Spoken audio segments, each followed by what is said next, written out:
মাওলা। আল্লাহ মেহেরবানি করে যারা এখান থেকে ফারেগা হয়েছে মাওলা, তাদের সকলকে আপনি দিনদার করে নাফরমানি ছেড়ে দেওয়া, গুনাহ ছেড়ে দেওয়া আমার মেধার রহস্য। আমি গুনাহ করি না, তাই আল্লাহ তাআলা আমার মেধা বাড়ায়। ووصينا الإنسان بوالديه حملته أمه وهنا على وهن وفصاله في عامين أن اشكر لي ولوالديك। আল্লাহ তাআলা বলেন, মানুষকে আমি হুকুম করলাম পিতামাতার আনুগত্য করার জন্য। হামালাতহু উম্মুহু ওয়াহনান আলা ওয়াহনিন, মা তার সন্তানকে কষ্টের পর কষ্ট সহ্য করে পেটে ধারণ করেছে। ওয়াফিসালুহু ফি আমাইন, এরপর সন্তান দুনিয়াতে আসার পর 2 বছর দুধ পান করানোর পর 2 বছর পর তার দুধ ছাড়িয়েছে। ওয়াফিসালুহু, তার দুধ ছাড়ানো হয়েছে ফি আমাইন, 2 বছরে। আল্লাহ বলেন, অতএব আনিশকুরলি, তুমি আমার কৃতজ্ঞতা প্রকাশ করো। ওয়ালিওয়ালিদাইক, তোমার মা বাবার কৃতজ্ঞতা প্রকাশ করো। তাহলে মা বাবার কৃতজ্ঞতা প্রকাশ করা, এটা সন্তান হিসাবে প্রতিটা সন্তানের দায়িত্ব, কর্তব্য। আল্লাহর শুকরিয়া আদায় করা, মা বাবার কৃতজ্ঞতা প্রকাশ করা। আল্লাহ তৌফিক দান করেন। সূরা বনী ইসরাঈল 23, 24, 25 নম্বর আয়াতে আল্লাহ বলেন, আউযু বিল্লাহি মিনাশ শাইতানির রাজীম। ওয়াকাদা রাব্বুকা আল্লা তা'বুদু ইল্লা ইয়্যাহু ওয়া বিল ওয়ালিদাইনি ইহসানা। তোমার রব ফয়সালা করেছেন, সিদ্ধান্ত নিয়ে ফেলেছেন, তোমরা আল্লাহ ছাড়া কারো ইবাদত করবা না। ওয়া বিল ওয়ালিদাইনি ইহসানা, এই সিদ্ধান্ত করে ফেলেছেন, মা বাবার সেবা করবা, তাদের নাফরমানি করবা না। ইম্মা ইয়াবলুগান্না ইনদাকাল কিবারা আহাদুহুমা আও কিলাহুমা ফালা তাকুল লাহুমা উফফিন ওয়ালা তানহারহুমা ওয়া কুল লাহুমা কাওলান কারীমা। আল্লাহ তাআলা বলেন, আল্লাহ ফয়সালা করেছেন তোমরা আল্লাহ ছাড়া কারো ইবাদত করবে না, পিতামাতার সেবা করবে না। ইম্মা ইয়াবলুগান্না ইনদাকাল কিবারা আহাদুহুমা আও কিলাহুমা, তোমার কাছে যদি তোমার মা বাবার 2 জনের একজন অথবা 2 জন বার্ধক্যে পৌঁছে যায়, বার্ধক্যে উপনীত হয়, বুড়া বুড়ি বৃদ্ধ বৃদ্ধা হয়ে যায়, খুব বুঝবেন এই জায়গাটা। ফালা তাকুল লাহুমা উফ, তাদেরকে উফ শব্দটা বলবো না। বলেন সবাই, কি বলবো না? আবার বলেন উফ। উফ দ্বারা কি উদ্দেশ্য? উফ দ্বারা 2টি উদ্দেশ্য। বলেন আমার সাথে, তাহলে মনে থাকবে। বলেন, বিরক্তি প্রকাশ করবো না, অথবা বিরক্তি সূচক কোন শব্দ মুখে উচ্চারণ করবো না। এটা হলো উফের ব্যাখ্যা। তাদের সামনে উফ বলবো না। মা বাবা বৃদ্ধ বৃদ্ধা হয়ে যাওয়ার পর এক কথা বারবার বলতে পারে, বয়সের ভারে এক কথা বারবার বললে সাধারণত আরেকজনের মেজাজ খারাপ হয়। আপনার মা বাবা যদি এক কথা বারবার বলে, বিরক্তি প্রকাশও করবেন না, বিরক্তি সূচক কোনো শব্দ মুখে আনবেন না। কেন? কারণ শৈশবে ছোটবেলায় আপনিও এক কথা 100 বার বলছেন, তারা কখনো বিরক্ত হয় না। তাই বৃদ্ধ বৃদ্ধা হওয়ার পর তারাও যদি এক কথা 100 বার বলে, আপনি বিরক্ত হতে পারবেন না। মা বাবা বৃদ্ধ বৃদ্ধা যখন হয়ে যায়, শিশুর মতো হয়ে যায়, এক কথা আইসক্রিম খাইতে চায়, চিপস খাইতে চায়, বৃদ্ধ বৃদ্ধ হইলে এর মানে এখন শিশুর মতো হয়ে গেছে। তো এখন এক কথা যদি বারবার বলে, বিরক্তি প্রকাশ করবেন না, বিরক্তি সূচক কোনো শব্দ মুখে আনবেন না। ওয়ালা তানহারহুমা, তাদেরকে ধমক দিবা না, সাবধান, এটা তো করবেনই না। মা বাবার সামনে কখনো রাগ করবেন না, রাগান্বিত হবেন না। মনে রাগ আসলো মনের মধ্যে দাফন করে হাসি মুখে থাকবেন সামনে। বলেন ইনশাআল্লাহ। কারণ তাদের দোয়া যেমন কবুল হয়ে যায়, বদদোয়াও কবুল হয়ে যায়। আবু দাউদের হাদিস 1536 নম্বর হাদিস। قال رسول الله صلى الله عليه وسلم ثلاث دعوات مستجابات, নবীজি বলেন 3টি দোয়া কবুল হয়ে যায়। বলেন কয়টি দোয়া কবুল হয়ে যায়? 1 নম্বর দাওয়াতুল ওয়ালিদ, পিতামাতার দোয়া। 1 নম্বর পিতামাতার দোয়া। 2 নম্বর ওয়া দাওয়াতুল মুসাফির, মুসাফিরের দোয়া। 3 নম্বর ওয়া দাওয়াতুল মাজলুম, মাজলুমের দোয়া। 3টি দোয়া কবুল হয়ে যায়। হাদিসে আছে লা শাক্কা ফিহিন্না, এতে কোনো সন্দেহ নাই। দাওয়াতুল ওয়ালিদ, পিতামাতার দোয়া কবুল হয়ে যায়। ওয়া দাওয়াতুল মুসাফির, মুসাফিরের দোয়া কবুল হয়ে যায়। ওয়া দাওয়াতুল মাজলুম, মাজলুমের দোয়া কবুল হয়ে যায়। এই 3 ধরনের দোয়া কবুল হয়ে যায়। আল্লাহ আমাদের সকলকে মা বাবার সামনে বিরক্তি প্রকাশ করা, বিরক্তি সূচক শব্দ বলা, রাগান্বিত চেহারা, এই জাতীয় ভয়ঙ্কর অবস্থা থেকে আল্লাহ আমাদেরকে হেফাজত করে। এরকম অনেক সন্তান মা বাবার অভিশাপ দিয়ে দেয়, মা বাবার অভিশাপ দেয়, আপনার কাম বান্না খায় দিলি কি হবে? এই যে আপনি যে দিলেন কি হবে জানেন? যে সন্তান তার মা বাবাকে অভিশাপ দেয় আল্লাহ তাকে অভিশাপ দেয়। সহিহ মুসলিমের হাদিস 1978 নম্বর হাদিস আমাদের মাদ্রাসার পাঠ্যপুস্তক অনুসারে, আর আপনাদের পকেটের উস্তাদ অনুসারে 5018 নম্বর হাদিস। এই হাদিসের মধ্যে আছে আলী রাদিয়াল্লাহু তাআলা আনহুর বর্ণনা। হযরত আলী রাদিয়াল্লাহু তাআলা আনহুকে একজন বললেন, মা কানা নবী সাল্লাল্লাহু আলাইহি ওয়াসাল্লাম ইউসিরু ইলাইকা। আমিরুল মুমিনিন মানুষ বলে আল্লাহ নবী নাকি আপনার কাছে গোপনে কি জানি বলে গেছে, এই গোপন বিষয়গুলো আপনার কাছে জানতে চাই। এই যুগে বেদাতিরা বলে হযরত আলীকে গোপনে কি জানি বলে গেছে। আলী রাদিয়াল্লাহু তাআলা আনহু জবাব দিলেন, এই কথা তোমার কে বলছে? বলতেছেন হযরত আলী ধমক দিয়ে বললেন, না নবীজি আমাকে গোপনে কি বলবেন? হযরত আলী জবাব দিলেন, মা কানা নবী সাল্লাল্লাহু আলাইহি ওয়াসাল্লাম ইউসিরু ইলাইয়া ইয়াকতুমুন নাস। মানুষের কাছে আড়াল করে নবী আমাকে এমন কিছু গোপনে বলে নাই, তবে এতটুকু আমার মনে হয় যে নবী আমাদের 4টা কথা বলছিলেন, সেটাও আর গোপন নাই, এই যে আমি এখন তোমাদেরকে বলে দিচ্ছি। হযরত আলী রাদিয়াল্লাহু তাআলা বললেন, নবী আমাকে মানুষের থেকে আড়াল করে কিছু বলে নাই। গায়রা আন্নাহু হাদাসানি ফি, নবীজি আমাকে বলেছেন কালিমাতিন আরবাঈন, 4টা কথা বলেছেন আমাকে, যে কথাটা আমার মনে হচ্ছে আমাকে আড়ালে বলেছিলেন, তবে এখন তো আর আড়াল নাই, এখন এই যে তোমাদেরকে বলে দিচ্ছি। তাহলে বলেন তো একান্তে হযরত আলীকে নবী কয়টা কথা বলছিলেন? এই 4টাকে আর গোপন আছে না বলে দিয়েছে? সাহাবী প্রশ্ন করলেন, ওয়া মা ইয়া আমিরুল মুমিনিন।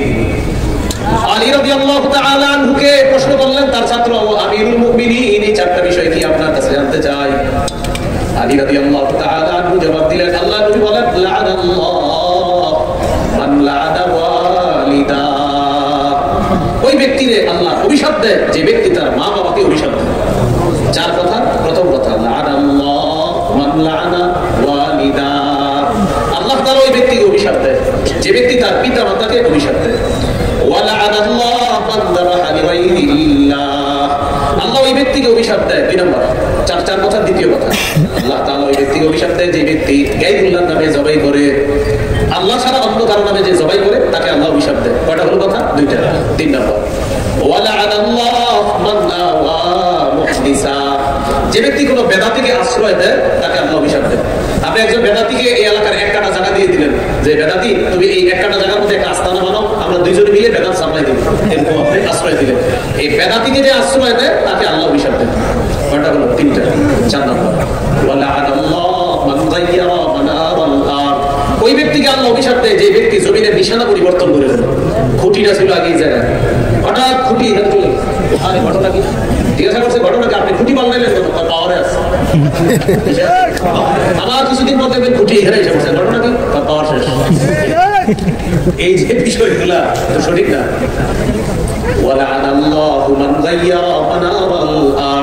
যে ব্যক্তি জমিনের নিশানা পরিবর্তন করে, সীমানা পরিবর্তন করে, আল্লাহ তাকে অভিশাপ দেয়। কয় কথা? 4। এই 4 কথা কি আর গোপন আছে না? জানিয়ে দিয়েছে। এই 4টার মধ্যে একটা হলো মা বাবাকে যদি কেউ অভিশাপ দেয় আল্লাহ তাকে অভিশাপ দেয়। এটা হলো আমার মূল আলোচ্য বিষয়, যে মা বাবাকে কখনো অভিশাপ দিবেন না, তাদের সামনে রাগ করবেন না। আল্লাহ কথাগুলো মনে রাখার তৌফিক দান। তাহলে বাবা মা বার্ধক্যে উপনীত হলে 1 নাম্বার উফ শব্দটা বলবো না। 2 নাম্বার, ওয়ালা তানহারহুমা, তাদেরকে ধমক দিব না, আমরা কখনো ধমক দিব না, রাগত স্বরে কথা বলবো না, রাগান্বিত চেহারা তাদের সামনে রাখবো না। এরপরে আল্লাহ বলেন, ওয়াকুল লাহুমা কাওলান কারীমা, তাদের সাথে নরম কথা বলবা, ভদ্রভাবে কথা বলবা, তাদের সাথে সম্মানসূচক কথা বলবা। এক কথা বারবার বললে কি বলবেন জানেন? যে আব্বা ঠিক আছে, আম্মা ঠিক আছে, আসলে কিন্তু ঠিক নাই অনেকগুলো। এরপর আপনি বলবেন যে আব্বা জি ঠিক আছে, ঠিক আছে, মানে আপনি মেনে নিবেন। জি আসলে তো আপনি জানেন যে কোনটা এখানে সঠিক, কোনটা সঠিক না। কারণ কিন্তু আপনি আবার আলেমদের সাথে পরামর্শ করবেন যে হুজুর আব্বা আম্মা তো এটা বলতেছে, কি করা যায়? তখন আলেমরা আপনাকে বলে দিবে যে এতটুকু অংশ জায়েজ আছে, এতটুকু জায়েজ নাই। আপনার আব্বা যদি বারবার একটা কথা বলে, আপনি দেখতেছেন যে এই সবগুলা কথা আসলে মানা জরুরিও না, মুখের সামনে কি বলবেন? জি জি আব্বাজি আম্মাজি, হাসি মুখে বলবেন, বিরক্তিসূচক শব্দ আনবেন না, বিরক্তি প্রকাশ করবেন না, ধমক দিবেন না। ওয়াকুল্লাহুমা কাওলান কারীমা, ভদ্রভাবে কথা বলবা, সম্মানসূচক কথা বলবা। এটা আল্লাহ বলে। মনে থাকবেন ইনশাআল্লাহ। ওয়াকুর রাব্বিরহামহুমা কামা রাব্বায়ানি সগীরা, আর তুমি দোয়া করবা, হে আমার রব, আমার পিতা মাতা যেভাবে শৈশবে আমাদের লালন পালন করেছে, আমার পিতা মাতাকে এইভাবে আপনি দয়া করেন, মায়া করেন, তাদের প্রতি আপনি রহম করেন, যেইভাবে আমার মা বাবা আমাকে শৈশবে লালন পালন করেছে, পিতা মাতার জন্য দোয়া করা। আবু দাউদের হাদিস 2880 নম্বর হাদিস, 2880। قال رسول الله صلى الله عليه وسلم إذا مات الإنسان انقطع عنه عمله إلا من ثلاثة। নবীজি বলেন, মানুষ যখন মারা যায় তার আমলের সুযোগ শেষ হয়ে যায়, বন্ধ হয়ে যায়। ইল্লা মিন সালাসা, তিনটি আমলের সওয়াব বাকি থাকে। ইল্লা মিন সাদাকাতিন জারিয়া, এক নাম্বার সদকায়ে জারিয়া, এটার সওয়াব কবরে যাওয়ার পরেও সে পেতে থাকবে। দুই নাম্বার আও ইলমিন ইউনতাফাউ বি, এমন ইলম যে ইলমের মাধ্যমে উপকৃত হওয়া যায়। আপনার বিদ্যায় আরেকজন উপকৃত হয়, এই যতজন উপকৃত হচ্ছে তাদের ইলমের সওয়াব আপনার কবরে আল্লাহ দিয়ে দিবেন। শাইখুল হাদিস আল্লামা আজিজুল হক রাহমাতুল্লাহি আলাইহি, হযরতের শুধু হাজার হাজার ছাত্র আছে শাইখুল হাদিস, ওনার হাজার হাজার ছাত্র যারা শুধু শাইখুল হাদিস আর মুহাদ্দিস মুফতি তো আছে, মানে শুধু শাইখুল হাদিস আছে হাজার হাজার ছাত্র, আর মুহাদ্দিস আছে, মুফতি আছে, আর অন্যান্য কিতাব বিভাগও আছে হুজুরের। তাহলে এই শাইখুল হাদিস আল্লামা আজিজুল হক রাহমাতুল্লাহি আলাইহি এমন কাজ দুনিয়াতে করে গিয়েছেন। আও ইলমিন ইউনতাফাউ বিহি, এমন ইলম যে ইলমের মাধ্যমে উপকৃত হওয়া যায়। তো এই জন্য ইলম, এই মাদ্রাসার যারা পড়াশোনা করায় উস্তাদরা, তার ইলম দিয়ে 10 জন উপকৃত হয়, তার ইলম আরো 10 জন জানে। এই জন্য একজন আলেম কবরে যাওয়ার পর তার এই সিলসিলা যতদিন চালু থাকবে কবরে সওয়াব পৌঁছবে। 3 নম্বর আওয়ালাদিন সালিহিন ইয়াদউলা, এমন একজন একটা সন্তান দুনিয়াতে রেখে গেছে যে সন্তান পিতামাতার জন্য দোয়া করে, রব্বির হামহুমা কামা রব্বায়ানি সগীরা। দোয়া করবো তো ইনশাআল্লাহ। যাদের মা বাবা মারা গেছে তাদের জন্য দোয়া করবেন। মুসনাদ আহমদের হাদিস 10618 নম্বর হাদিস। قال رسول الله صلى الله عليه وسلم إن الله لا يرفع الدرجة للعبد الصالح في الجنة فيقول يا رب أنى لي هذا. سبحان الله. আল্লাহ তাআলা নেককার ব্যক্তির মর্যাদা জান্নাতের মধ্যে বাড়াবেন। আল্লাহ তাআলা নেককার ব্যক্তির মর্যাদা জান্নাতের মধ্যে বাড়িয়ে দিবেন। নিশ্চয়ই আল্লাহ লা ইয়ারফাউ দারাজাতা, মর্যাদা বাড়াবেন লিল আবদিস সালিহি, নেককার বান্দার ফিল জান্নাত, জান্নাতে। মানে জান্নাত তো একটা মর্যাদা, আরো মর্যাদা আল্লাহ তাআলা বাড়াবেন। ফায়াকুলু, ওই ব্যক্তি বলবে, ইয়া রাব্বি আন্না লি হাদা, আল্লাহ আমার এই মর্যাদা বাড়লো কেন? নেককার ব্যক্তি আল্লাহকে বলবে, আল্লাহ আমার মর্যাদা বাড়লো কেন? আল্লাহ তাআলা জবাব দিবেন, বিইস্তিগফারি ওয়ালাদিকা সালিহ, তোমার নেককার সন্তান তোমার জন্য দোয়া করছেন তাই মর্যাদা বাড়ায়। মনে শুনছেন? আচ্ছা, আবার বলতেছিলাম,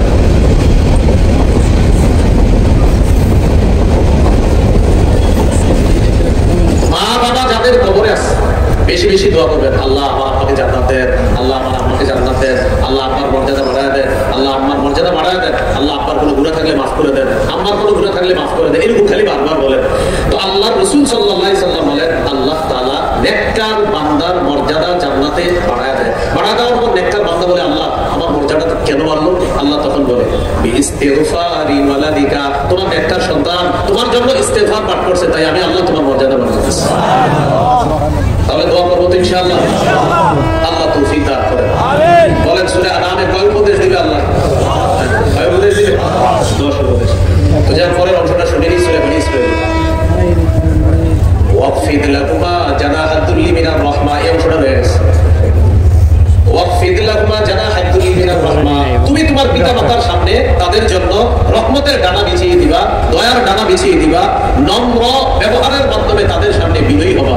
তাহলে বলবো একটা হুকুম, তোমার মা বাবা যদি তোমার কাছে বার্ধক্যে উপনীত হয় তাদেরকে উফ বলবা না। আমি উফের ব্যাখ্যা দিয়েছিলাম, বিরক্তি সূচক শব্দ বলবো না, বিরক্তি প্রকাশ করবো না। 2 নাম্বার, ওয়ালা তানহারহুমা, তাদেরকে ধমক দিবা না। ওই যে এক কথা বারবার বলবে, আপনি ধমক দিবেন না, রাগত স্বরে কথা বলবেন না। ওয়াকুল্লাহুমা কাওলান কারীমা, তাদের সাথে ভদ্রভাবে কথা বলবা। 4 নাম্বার, ওয়াকফিদ লাহুমা জানাহাদ দুল্লি মিনার রাহমা, তাদের সামনে দয়ার ডানা বিছিয়ে দিবা, নম্র আচরণের মাধ্যমে তাদের সামনে বিনয়ী হবা। 5 নাম্বার, ওয়াকুর রব্বির হামহুমা কামা রব্বায়ানি সগীরা, দোয়া করবা মা বাবার জন্য আল্লাহ যেন তাদের প্রতি দয়া করে। আল্লাহ আমাদেরকে এমন সুসন্তান হওয়ার তৌফিক দান করুন। তাহলে 10 উপদেশের মধ্যে 2টা গেল। 1 নাম্বার, শিরিক করা যাবে না। 2 নাম্বার, মা বাবার নাফরমানি করা যাবে না, তাদের আনুগত্য করতে হবে। 3 নাম্বার, ওয়ালা তাকতুলু আওলাদাকুম মিন ইমলাক, নাহনু নারযুকুকুম ওয়া ইয়্যাহুম, তোমরা তোমাদের সন্তানদেরকে দারিদ্রতার ভয়ে হত্যা করো না। সন্তান দারিদ্রতার ভয়ে হত্যা করা যাবে না। নাহনু নারযুকুকুম, অভিভাবক আমি তোমাদেরকে রিজিক দেই, ওয়া ইয়্যাহুম, তোমাদের সন্তানদেরকেও আমি রিজিক দিই। সহিহ বুখারীর বর্ণনা 6861 নম্বর হাদিসের বর্ণনা। عن عبد الله بن مسعود رضي الله تعالى عنه قال قال رجل يا رسول الله أي الذنب أكبر عند الله, এক ব্যক্তি প্রশ্ন করলেন আল্লাহর কাছে সবচেয়ে বড় পাপ কোনটি? ওগো আল্লাহর রাসূল আপনার কাছে জানতে চাই। فقال رسول الله صلى الله عليه وسلم, নবীজি বললেন أن تدعو لله ندا وهو خلقك, আল্লাহ তাআলা তোমাকে সৃষ্টি করেছেন এই আল্লাহর সাথে কোন সমকক্ষ নির্ধারণ করা সবচেয়ে বড় পাপ।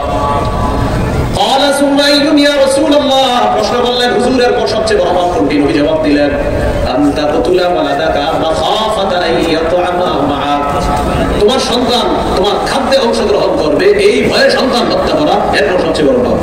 আপনার সন্তান আপনার খাদ্যে অংশগ্রহণ করবে এই ভয়ে সন্তান হত্যা করা, এরকম হত্যা হয় কিনা? সন্তান হয়েছে আর 10 বছর সন্তান হয় না, কেন হয় না? কে খাওয়া, এই কারণে সন্তান হচ্ছে না। আমার ঘরে ক্যালেন্ডার লাগানো আছে, 2টি সন্তানের বেশি নয়, 1টি হলেই যথেষ্ট হয়। 2টি সন্তানের বেশি নয়, 1টি হলে ভালো হয়। এই স্লোগান আপনাদেরকে যারা শিখায় এদেরও 7জন 8জন সন্তান এক একজনের, কারো বাপের পরিচয় আছে কারো নাই, খালি সন্তান 7-8 জন। তাহলে দারিদ্রতার ভয়ে সন্তান হত্যা করা বড় পাপ। প্রশ্ন করলেন হুজুরের সবচেয়ে বড় পাপ কোনটি? নবীজি বললেন আনতুজানি বিহালিলাতি জারিকা, তুমি তোমার প্রতিবেশীর স্ত্রীর সাথে ব্যভিচারে লিপ্ত হওয়া এরপর সবচেয়ে বড় পাপ। আল্লাহ আমাদেরকে হেফাজত করেন। তাহলে সন্তান হত্যা করা যাবে না দারিদ্রতার ভয়ে, এটা হলো 3 নম্বর উপদেশ। 4 ওয়ালা তাকরাবুল ফাওয়াহিশা মা যাহারা মিনহা ওয়া মা বাতান, প্রকাশ্য অশ্লীলতার কাছে যেও না, গোপন অশ্লীলতার কাছে যেও না। অন্য আয়াতে আল্লাহ বলেন ওয়াদারু যাহিরাল ইসমি ওয়া বাতিনা, তোমরা প্রকাশ্য পাপ ছেড়ে দাও, গোপন পাপ তোমরা ছেড়ে দাও। জিনা করা এটা একটা অশ্লীল কাজ। সূরা বনী ইসরাঈলের 32 নম্বর আয়াতে আল্লাহ বলেন ওয়ালা তাকরাবুজ জিনা ইন্নাহু কানা ফাহিশা, তোমরা জিনার কাছেও যেও না, জিনা অশ্লীল কাজ। দেখেন আল্লাহ এখানে বলেন নাই জিনা করবা না, বলছে জিনার কাছে যেও না। জিনার কাছে যেও না মানে মাইতাদিবু ইলা জিনা, যা জিনার নিকটবর্তী করে দেয় এবং কাজের কাছেও যাওয়া যাবে না। সহিহ বুখারীর বর্ণনা 4612 নম্বর হাদিস। قال رسول الله صلى الله عليه وسلم ان الله كتب على ابن ادم حظه من الزنا ادرك ذلك لا محالا, আল্লাহ তাআলা আদম সন্তানের উপর জিনার পরীক্ষা অবধারিত করে দিয়েছেন। এই পরীক্ষায় সবাই বলবে ফাজিনাল আইনি আতাজরু, চোখের জিনা হলো দেখা, ওয়া জিনাল লিসান আল মানতিক, মুখের জিনা হলো কথা বলা, ওয়া নাফসুহু তামান্না ওয়া তাশতাহি, অন্তর কল্পনা করে এটা হলো অন্তরের জিনা। ফোনে ফোন আসছে, অপরিচিত এক কণ্ঠের ফোন আসছে আপনার। এখন এই ফোন পাওয়ার পর আপনি ভাবতেছেন কে ফোনটা দিল, মনের জিনা শুরু হয়ে গেছে। এবার কথা বলা শুরু করেছেন, জিহ্বার জিনা, কানের জিনা শুরু হলো। অনুভব করা শুরু করেছেন, কলমের জিনা। মোবাইলে এসএমএস লিখতেছেন খারাপ, এই যে হাতে টাচ করে এসএমএস গুলো লিখতেছেন অশ্লীল এসএমএস, এটা হাতের জিনা করছেন। এরপরে আপনি তার সাথে দেখা করার জন্য একটা সময় নির্ধারণ করলেন, ঘর থেকে বের হয়ে আপনি হাঁটতে হাঁটতে রওনা করলেন। আপনার প্রথম কদম ফেলানোর সাথে সাথেই পায়ের জিনা শুরু হয়ে গেল। তার কাছে গেলেন, আল্লাহ না করেন শরীরে স্পর্শ হলে হাতের জিনা। নবী শেষে বলেন আল-ফারজু সাদদিকু যালিক আও ইকাযযিব, সর্বশেষ লজ্জাস্থান আসল জিনায় রূপদান করে, বলি নাউযুবিল্লাহ। এই জিনা অহরহ প্রতিটা ঘরে হচ্ছে। মা বাবা জানেও না তার সন্তান পাশের রুমে দরজা লাগিয়ে মোবাইলে কি করছে, এটা কোনো মা বাবা এরা ভাবতেছে অঙ্ক ইংরেজি করতেছে, কিন্তু সে জানতেছে না তার সন্তান কি করতেছে। এই জন্য ওলামায়ে কেরাম কখনো কখনো ইলেকট্রনিক মিডিয়া নিয়ে বললে আপনারা যা করেন উল্টায় বিরুদ্ধে লিখতে থাকেন। কিন্তু আপনার নিষেধ করছে চালাইতে, বলে নাই, বলছে এটার কারণে যারা অশ্লীল কাজ করে এটা নিষেধ। আপনার রাগ হওয়ার কারণটা কি? মনে হয় আপনিও ওই অশ্লীল কাজের মধ্যে জড়িয়ে আছেন। এটা রাগ করার কথা না। আল্লাহ আমাদেরকে বুঝার তৌফিক দান করুন। তো এই জিনা এগুলো অশ্লীলতা, প্রকাশ্য অশ্লীলতা। এখন আমাদের এই সমাজের মধ্যে প্রকাশ্যে অশ্লীলতা হয় কিভাবে? চা দোকানটা এখন টেলিভিশন ছাড়া হয় না। চা দোকান টেলিভিশন থাকবে না, হবেই। ওখানে টেলিভিশন চলবে, অশ্লীল সিনেমা চলবে, সবাই একসাথে মিলে মিশে দেখতেছে, একটা গুনাহ করতেছে, আবার অপর সাক্ষী বানাইতেছে। দোস্ত আমি তোমার সাক্ষী, তুমি আমার সাক্ষী, এরকম সাক্ষী বানাইতেছে, প্রতিনিয়ত গুনাহ করতেছে। এটা প্রকাশ্য অশ্লীলতা।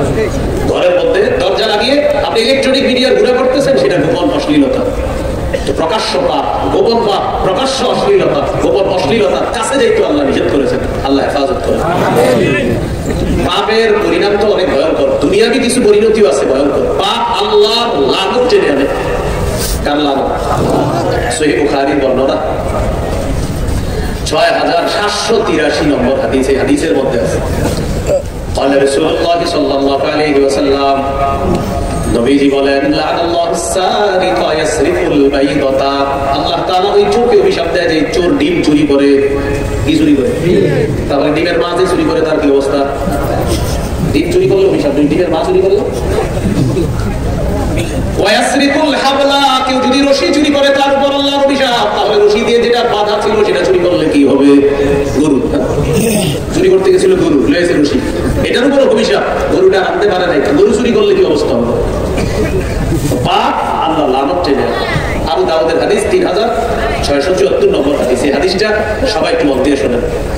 قال رسول الله صلى الله عليه وسلم, لعن الله الخمر وشاربها وساقيها وبائعها ومبتاعها وعاصرها ومعتصرها وحاملها والمحمولة إليه.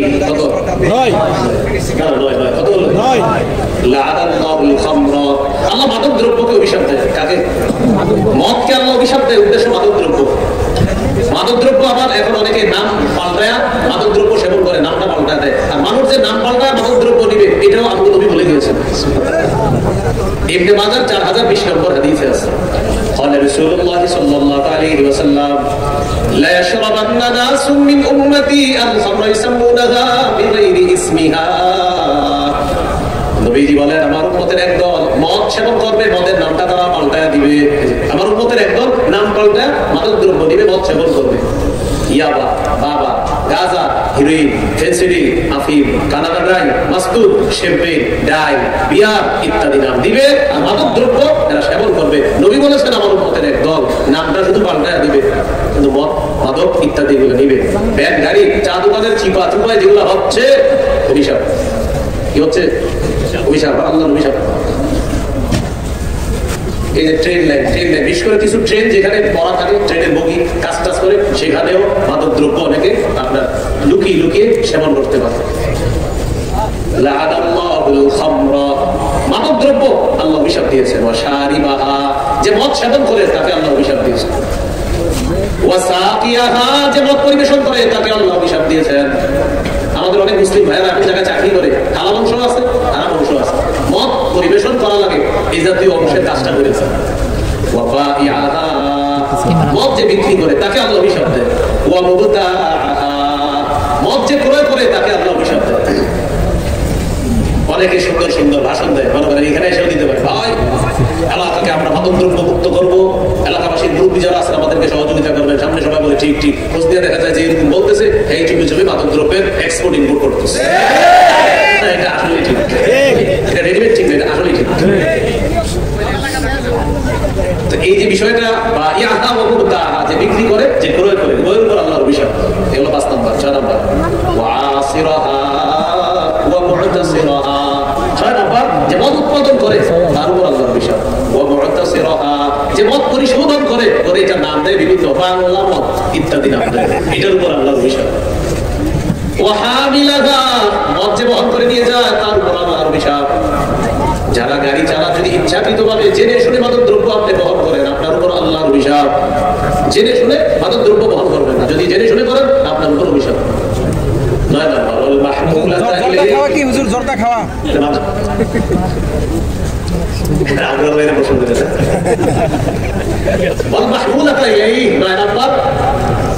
মাদক দ্রব্য যার কাছে নিয়ে যাওয়া হয় তার উপরও আল্লাহ অভিশাপ। আমার প্রশ্ন করার নিয়ম থাকে কি জানেন শ্রোতাদের? হুজুরকে একটা প্রশ্ন করে কোনোভাবে মুখ খোলানো গেলে কালকে পুরো এই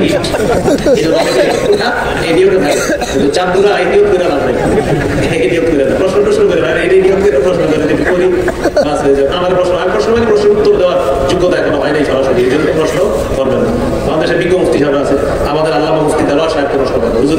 চলতে ফিরতে একজন জীবন্ত মুফতি। হুজুরে করবে ইনশাআল্লাহ প্রশ্ন দিবেন। তো যাই হোক বলছিলাম এই 9টা যেটা বললাম, মাদক দ্রব্য, যে মদ পান করে, যে মদ পরিবেশন করে, যে মদ বিক্রি করে, যে মদ ক্রয় করে, যে মদ বহন করে, যার কাছে বহন করে নিয়ে যাওয়া হয়, যে মদ উৎপাদন করে, যে মদ পরিশোধন করে, এই 9টা, এগুলো সবগুলোর উপর আল্লাহর অভিশাপ। তাহলে এই পাপ প্রকাশ্যে হোক গোপনে হোক, এই পাপ আল্লাহর অভিশাপ দুনিয়াতেই জেনে। আল্লাহ হেফাজত করেন। পাপের কারণে আরো কিছু ক্ষতি হয়, যেমন মাদ্রাসা এই ছাত্রী অনেকে মাশাআল্লাহ তারা মাওলানা হয়েছে। এই জাতীয় মাওলানা যারা হয়েছে তাদের অভিভাবক এখানে আছেন, আপনাদের মন দিয়ে শুনেন, আবার অনেক ছাত্রদের অভিভাবকরাও আছেন। পাপের কারণে কোরআন সুন্নাহর নূর সিনা থেকে আল্লাহ সিনায় নেয়। এটা কোরআন সুন্নাহর যে আলো আল্লাহ এই অন্তরে দান করে, পাপের কারণে এই বিদ্যা আল্লাহ উঠে নেয়। পাপের কারণে পাপে জড়িয়ে যাওয়া যাবে না।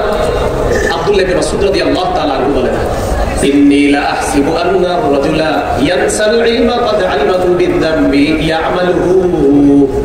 আব্দুল্লাহ ইবনে মাসউদ রাদিয়াল্লাহু তাআলা আনহু বলেন, আমার অভিজ্ঞতা হলো মানুষ তার জানা বিদ্যা ভুলে যায় পাপের কারণে।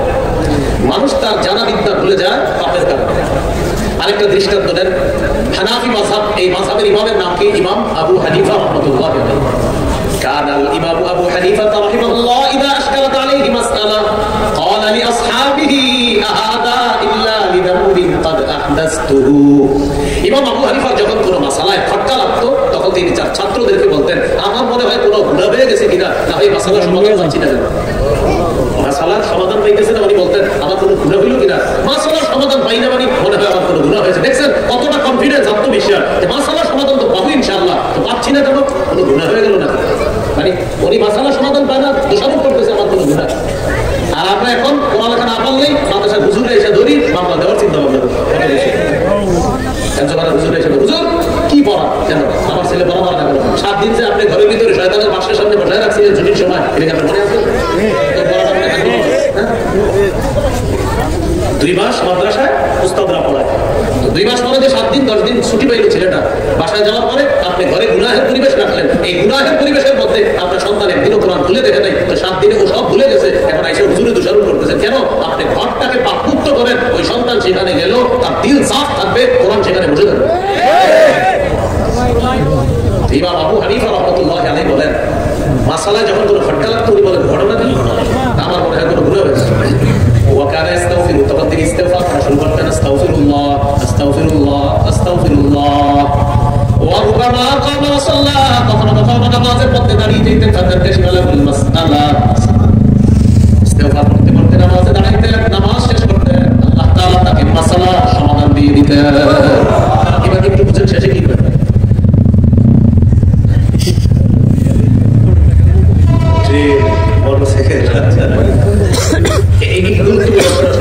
ইমাম আবু হানিফা রাহমাতুল্লাহ আলাইহি যখন মাসালা সমাধান হয়ে যেত, গুরুত্বপূর্ণ অংশটা দেখেন কি বলে, তিনি বলেন, ওয়াজাউতু আন্নি তিবা আলাইয়া, এই শুনো আমাকে আল্লাহ মাসালার সমাধান দিয়ে দিয়েছেন, এর মানে আল্লাহ আমার তওবা কবুল করছে।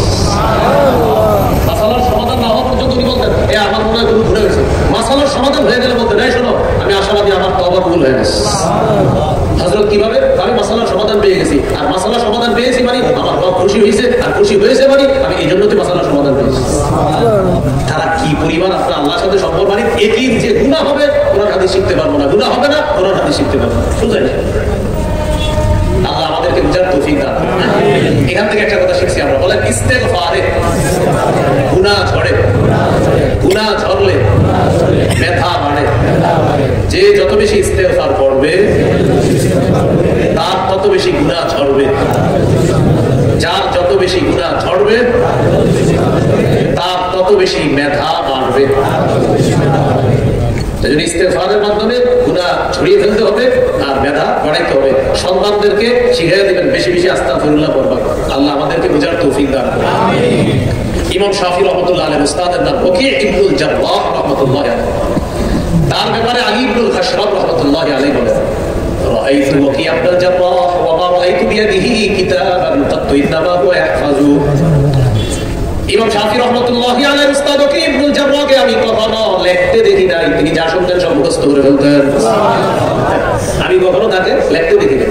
একদিন প্রশ্ন করলাম, ফাসালতুহু আন দাওয়াই আমি জিজ্ঞাসা করলাম আপনার মুখস্থ রহস্য কি? তিনি জবাব দিলেন তারকুল মাআসি, নাফরমানি ছেড়ে দেওয়া, গুনাহ ছেড়ে দেওয়া আমার মেধার রহস্য। আমি গুনাহ করি না, তাই আল্লাহ তাআলা আমার মেধা বাড়ায়। শেষে তিনি বললেন মা জাররাতু মিসলাহু লিল হিফজি, মুখস্থ করার ক্ষেত্রে আমার অভিজ্ঞতা হলো গুনাহ ছেড়ে দেওয়ার চাইতে বিকল্প কোনো পন্থা নাই। যদি তুমি বেশি মুখস্থ করতে চাও তো তুমি গুনাহ ছেড়ে দাও, এটা আমার অভিজ্ঞতা। এবং শাফি রাহমাতুল্লাহ আলাইহি উস্তাদ বলেন মা জাররাতু মিসলাহু লিল হিফজি, গুনাহ ছেড়ে দেওয়ার অভিজ্ঞতার মতো এত বড় অভিজ্ঞতা আমার নাই যে মুখস্থ করার শ্রেষ্ঠ অভিজ্ঞতা হলো গুনাহ ছেড়ে দেওয়া। তাহলে ভাই কি জানলাম? পাপ কোরআন সুন্নাহ বিদ্যা থেকে বঞ্চিত করে আল্লাহ হেফাজত করে। এবার একটু বলেন কোরআন মুখস্থ করার পর চর্চা না করা এই পাপের কারণে আল্লাহর কাছে জবাবদিহি করতে হবে। আপনি হাফেজ হয়েছেন, হঠাৎ আপনার উস্তাদের সাথে সাক্ষাৎ, কি কোরআন মুখস্থ আছে, ইয়াদ আছে? না হুজুর ভুলে গেছি, কেন চর্চা করো না? কোরআন মুখস্থ করে চর্চা না করাটাই পাপ। সহিহ বুখারী বর্ণনা 5033 নম্বর হাদিস, قال رسول الله صلى الله عليه وسلم تعاهدوا القرآن والذي نفسي بيده لهو أشد تفصيا من الإبل في عقلها। নবীজি বলেন তোমরা কোরআন চর্চা করো।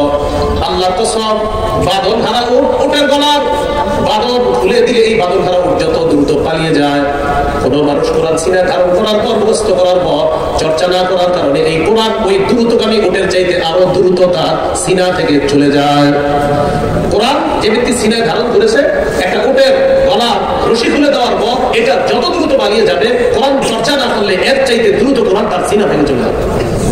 এই জন্য হাফেজ সাহেবরা শুধু রমজান মাসে বুঝেন না, পুরো বছর কোরআন পড়তে হবে। আল্লাহ তৌফিক দান। এগুলো পাপের কারণে আপনার কোরআন সুন্নাহ বিদ্যা থেকে বঞ্চিত হতে হয়। এবার একটা রহস্যের কথা শোনেন কোরআনে। ইব্রাহিম আলাইহিস সালাম আল্লাহর কাছে দোয়া করলেন, রব্বানা ওয়াবআথ ফীহিম রাসূলাম মিনহুম ইয়াতলু আলাইহিম আয়াতিক ওয়া ইউআল্লিমুহুমুল কিতাবা ওয়াল হিকমাতা ওয়া ইউযাক্কিহিম। চারটা দোয়া করছে আল্লাহ, এমন একজন রাসূল পাঠান, একটু মন দিয়ে শোনেন এটা, যে রাসূল চারটা কাজ করবে। এক, কোরআন তেলাওয়াত করবে। দুই, কোরআন মানুষকে শিখাবে। তিন, কোরআনের ব্যাখ্যা মানুষকে শিখাবে। চার, মানুষের আত্মশুদ্ধি করবে, তাদের আত্মাগুলো পরিশুদ্ধ করবে। বলেন তো ইব্রাহিম নবীর দোয়ার মধ্যে আত্মা পরিশুদ্ধ করার দোয়াটা কয় নম্বরে? এবার আল্লাহ কি বলে দেখেন, هو الذي بعث في الأميين رسولا منهم يتلو عليهم آياته ويزكيهم ويزكيهم ويعلمهم الكتاب والحكمة। বলেন ইব্রাহিম নবীর দোয়া আত্মশুদ্ধি কয় নম্বরে ছিল? এবার আল্লাহ কি বলে দেখেন, والذي بعث في الأميين رسولا منهم, তিনি তাদের মাঝে একজন রাসূল পাঠাইছেন উম্মীদের মাঝে, যে রাসূল ইয়াতলু আলাইহিম আয়াতি, যে রাসূল এক নাম্বার কাজ করবে আল্লাহ কোরআন তেলাওয়াত করবে। ইব্রাহিম নবীর এক নাম্বার দোয়া ছিল এটা, কোরআন তেলাওয়াত করা। চার নাম্বার কি ছিল? আত্মশুদ্ধি করবে। এবার আল্লাহ কি বলে দেখেন, ওয়াইযাক্কিহিম, আল্লাহ দুই নম্বরে বললেন তারা আত্মশুদ্ধি করবে। আল্লাহ বললেন তিনি এমন একজন রাসূল পাঠিয়েছেন যে রাসূল কোরআন তেলাওয়াত করবে, আত্মশুদ্ধি করবে, কিতাব শিখাবে, হাদিস শিখাবে। ইব্রাহিম নবী দোয়া বলেছিলেন কোরআন তেলাওয়াত করবে, কিতাব শিখাবে, হাদিস শিখাবে, আত্মশুদ্ধি করবে। আল্লাহ বললেন পাঠাইছি এমন একজন রাসূল যিনি তেলাওয়াত করবে, আত্মশুদ্ধি করবে। ইব্রাহিম নবী বলছিলেন 4 নম্বরে সিরিয়ালে, আল্লাহ 4টাই ঠিক রাখছেন, বাকি চতুর্থ সিরিয়ালটা আল্লাহ 2 নম্বরে নিয়ে আসছে। কেন?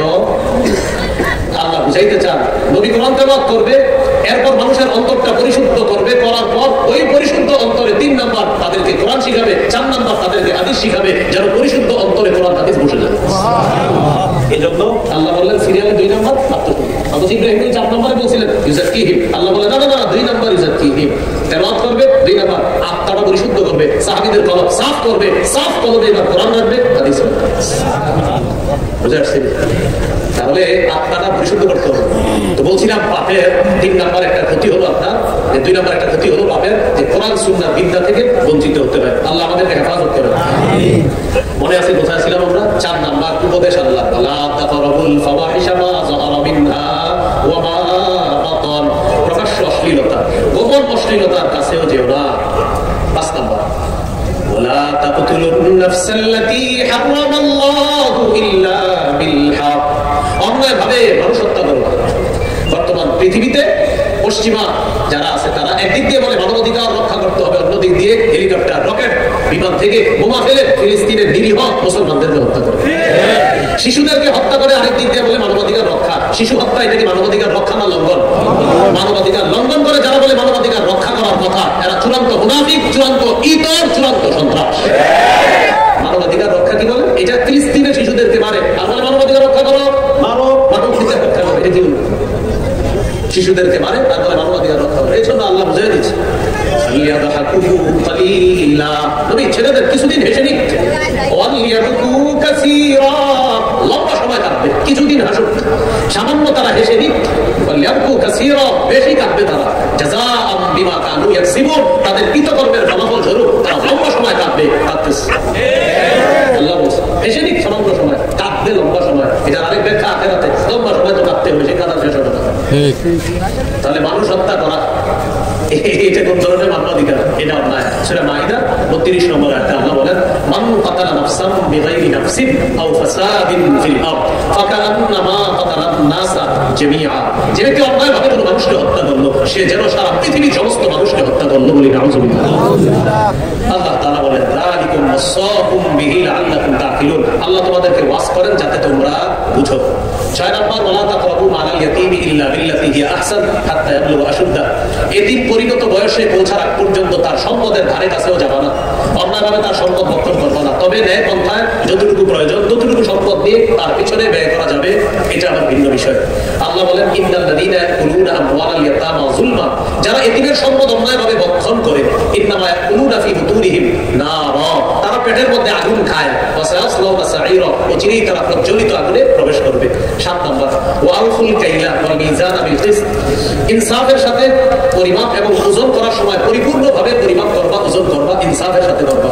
লা নুকাল্লিফু নাফসান ইল্লা উসআহা, আল্লাহ বলেন আমি সাধ্যের বাইরে কাউকে কোনো কিছু চাপায়া দেয় না। উদ্দেশ্য হলো পরিমাপ ওজন করার সময় সামান্য একটু এদিক সেদিক, সামান্য এদিক সেদিক বেখেয়ালে হয়ে যাওয়াটা স্বাভাবিক। আল্লাহ বলেন এটা মাফ করে দিব।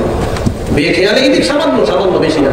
এই জন্য দেখেন যারা পরিমাপ করবেন, আপনাদের একটা ইয়ে হতে পারে যে ওজন করার সময় একটু বেশি দিয়ে দিবেন, তাহলে অন্তরে আর ঝামেলা থাকবে না যে আমি তারে কম দিলাম কিনা, আপনি একটু বেশি দিয়ে দিন, তাহলে আর কোনো সমস্যা থাকবে না। এই জন্য ওজনে একটু বেশি দেওয়ার চেষ্টা করবেন, কম না দেওয়া। 8 নাম্বার, ওয়াইদা কুনতুম ফাদিলু, কথা বললে সত্য কথা বলবা, ইনসাফের কথা বলবা। ওয়ালাউ কানা দা কুরবা, যদিও নিকটাত্মীয় কেউ সামনে থাকে, আপনার নিকটাত্মীয় আরেকজন আসছে, এখন একটা কথা বলতে হবে, আপনার এই কথাটা আপনার নিকটাত্মীয়র বিরুদ্ধেও যেতে পারে। এই জন্য আল্লাহ বলেন তখনও সত্য কথা বলবা, তোমার নিকটাত্মীয় যদি কেউ হয় সত্য কথা বলবা।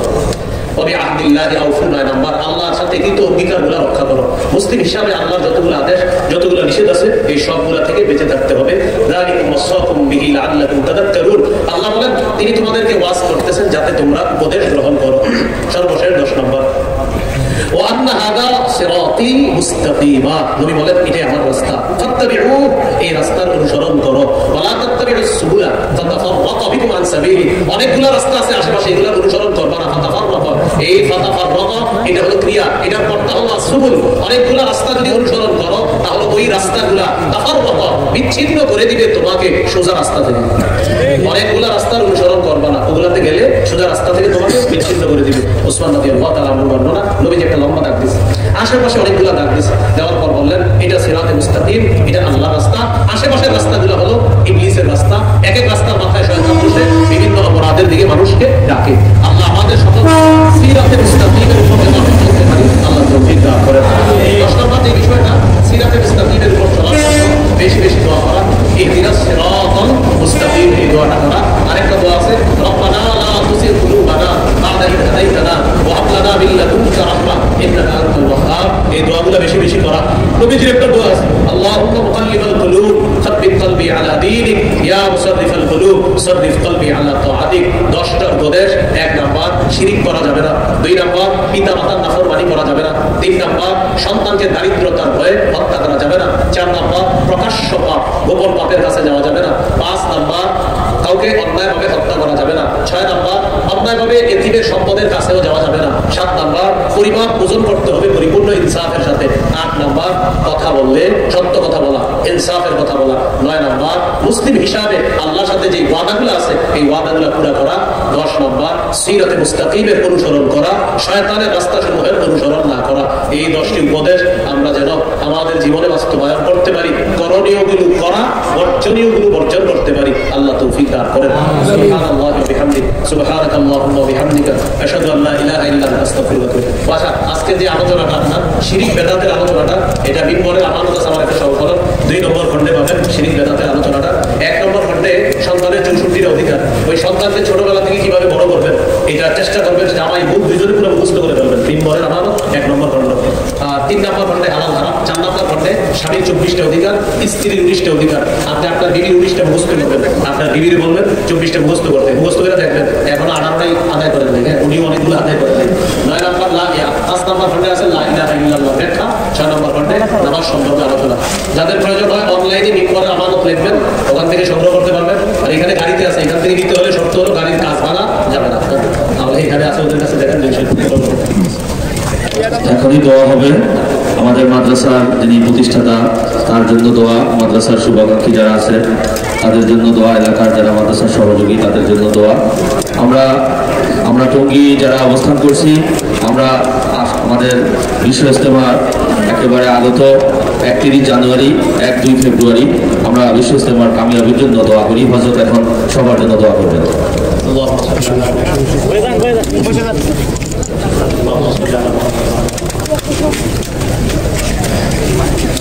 আলহামদুলিল্লাহ রাব্বিল আলামিন ওয়া আখিরাতু লিল মুত্তাকিন, ওয়াসসালাতু ওয়াসসালামু আলা সাইয়্যিদিল আম্বিয়া ওয়াল মুরসালিন ওয়া আলা আলিহি ওয়া সাহবিহি আজমাইন। ربنا ظلمنا انفسنا وان لم تغفر لنا وترحمنا لنكونن من الخاسرين. رب ارحمهما كما ربياني صغيرا। মাহবুব মেহেরবান মাওলা জামিয়া ইসলামিয়া উদ্যোগী মহিলা মাদ্রাসা, আল্লাহ এই মাদ্রাসার আজকে সমাপনী সবক হয়েছে বুখারীর। মাওলা করিম, এটা তো একটা ফর্মালিটি ছিল মাওলা। আল্লাহ মেহেরবানি করে যারা এখান থেকে